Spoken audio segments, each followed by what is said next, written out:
terlihat di sini terlihat lebih ramai gitu kan Pak. Gitu. Sebelumnya saya di sana sepi ya? Sepi karena di pedalaman gitu. Di pedalaman tinggal. Iya, benar, Pak. Waduh. Nggak sih, Pak. Ada mobil sana? Mobil ada sih Ada, Pak. ya nggak pedalaman lah. Kirain nggak ada mobil. Listrik ada listrik? Listrik ada lah Pak. Ada, nggak pedalaman lah, biasa gitu ya. Karena apa, orang tua kita hanya memikirkan di sana anaknya untuk sukses gitu. Jadi kalau misalkan kamu hanya bermain-main di Pekanbaru ini tidak ada gunanya.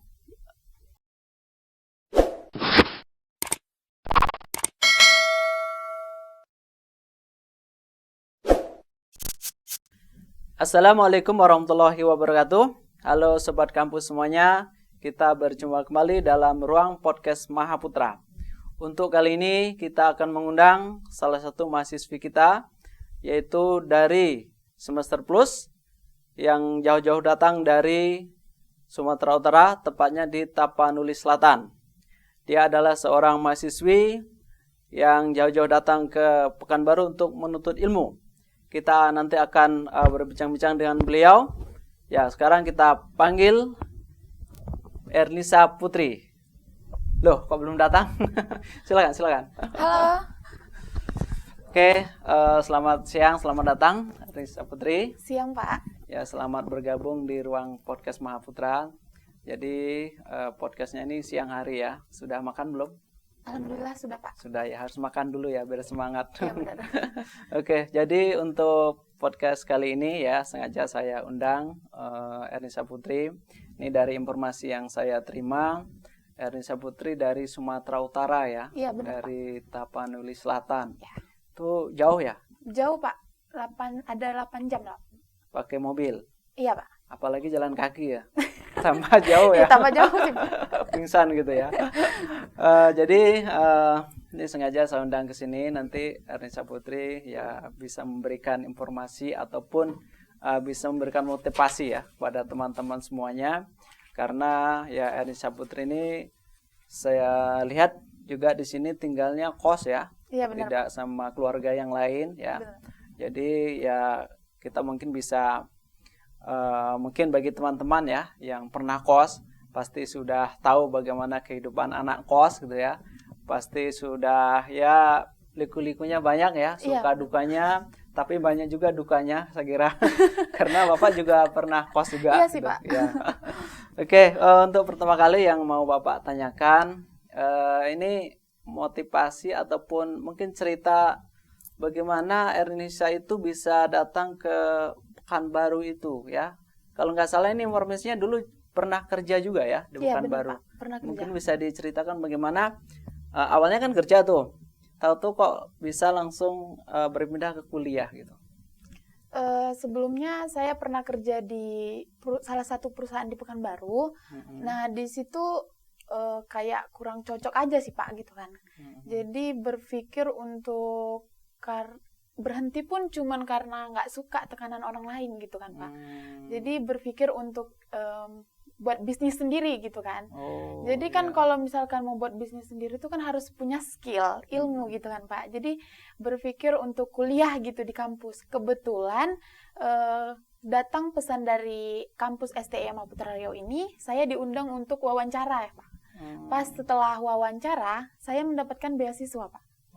Makanya berminat untuk mengambilnya di kampus STM Mahaputra Riau ini. Berarti ada yang mengundang ya, mungkin lewat WA dulu ya, Iya, kalau nggak salah ya. Iya. Siapa yang mengundang?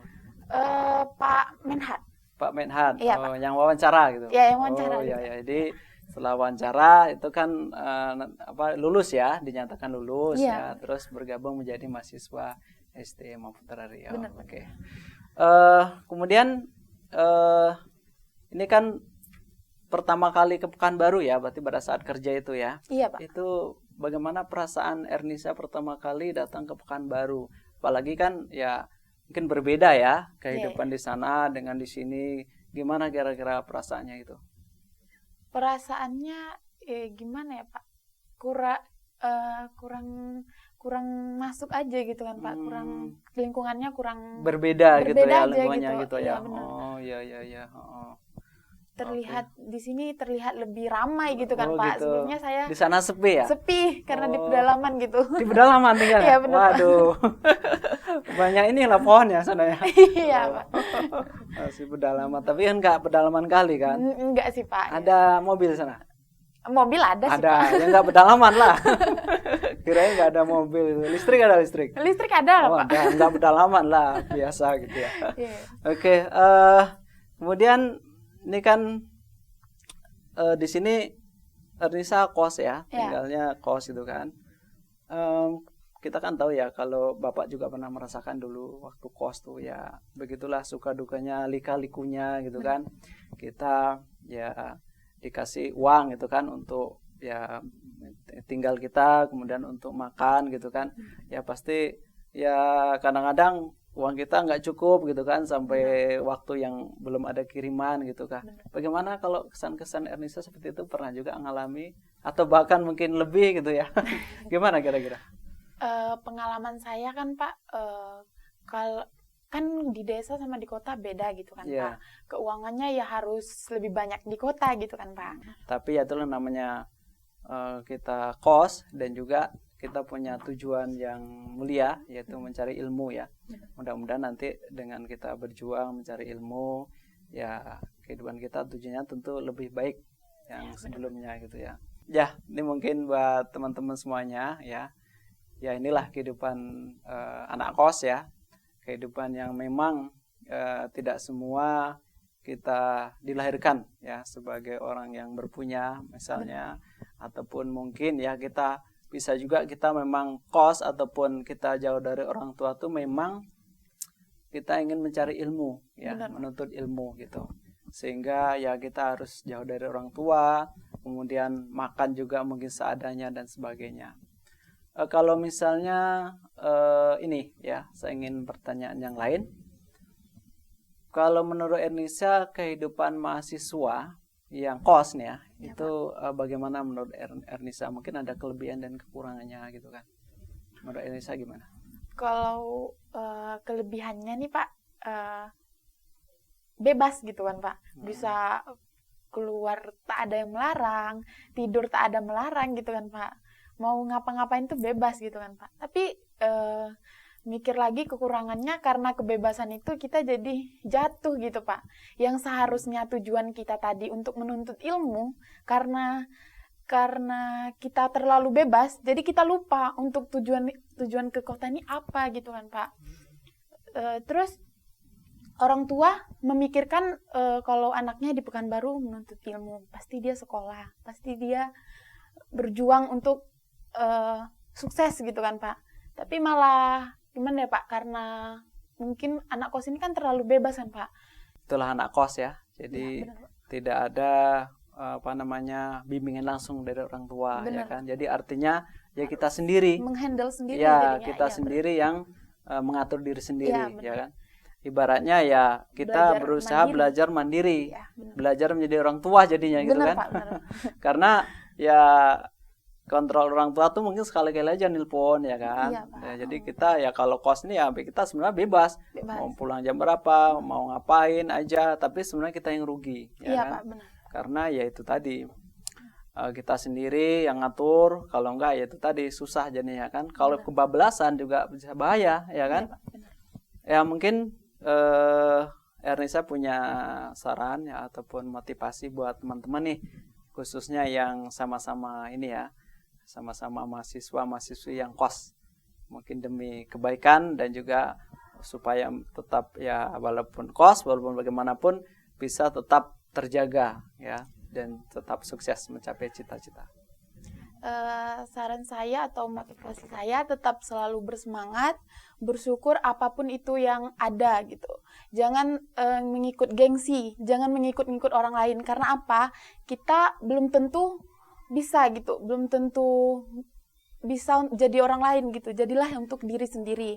Dan ingat pesan saya, kita di Pekanbaru ini untuk menuntut ilmu, bukan untuk bermain-main. Karena apa? Orang tua kita hanya memikirkan di sana anaknya untuk sukses gitu. Jadi kalau misalkan kamu hanya bermain-main di Pekanbaru ini tidak ada gunanya.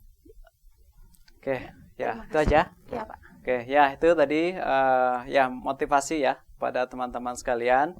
Jadi mungkin ini bisa Bapak simpulkan ya. Ya. Yang pertama sebenarnya mahasiswa atau mahasiswi sebagai anak kos itu adalah suatu cara ya untuk kita bisa mandiri. Karena ya kita sendiri yang mengatur baik pribadi kita, kemudian juga keuangan kita ya. Karena kalau ya bagaimana mencukupkan uang itu cukup ya Iya, sampai nanti ada kiriman berikutnya ya. Kalau nggak ada ya mungkin sering puasa gitu. Ya itu yang pertama. Kemudian yang kedua ya, karena kita jauh dari orang tua ya kita sebagai mahasiswa ataupun mahasiswi ya itu banyak sekali godaan ya seperti yang disampaikan tadi. Ya kalau kita ngikut gengsi ya kita akan terjebur sendiri, kita akan rugi sendiri ya karena keuangan tadi sudah disiapkan segini, kita ikut gengsi harus beli ini beli itu, akhirnya habis lebih cepat ya kan. Nah jadi bagi teman-teman semuanya ya harus pandai-pandai mengatur keuangan dan juga pandai-pandai memilih teman ya, jangan semua teman diikuti. Ya itu aja mungkin. Nggak ada lagi ya. Oke. Baik ya mungkin sekian dulu ya podcast kita hari ini. Jadi terima kasih untuk Ernisa Putri. Iya Pak, sama-sama. Jadi walaupun datang jauh-jauh ya dari Sumatera Utara sana datang ke Riau ya dengan ya hidup mandiri ya dengan cara kos tentunya hidup mandiri. Mudah-mudahan ya Bapak doakan semoga sukses ya. Amin. Apalagi cita-cita dari Ernisa ini ingin menjadi pengusaha ya. Iya Pak. Kata orang sekarang entrepreneurship. Nah ya kan, mudah-mudahan sukses ya. Amin. Oke, terima kasih atas kunjungan Ernisa dan juga sudah memberikan motivasi kepada teman-teman semuanya. Kita tutup podcast kita kali ini. Selamat siang. Assalamualaikum warahmatullahi wabarakatuh.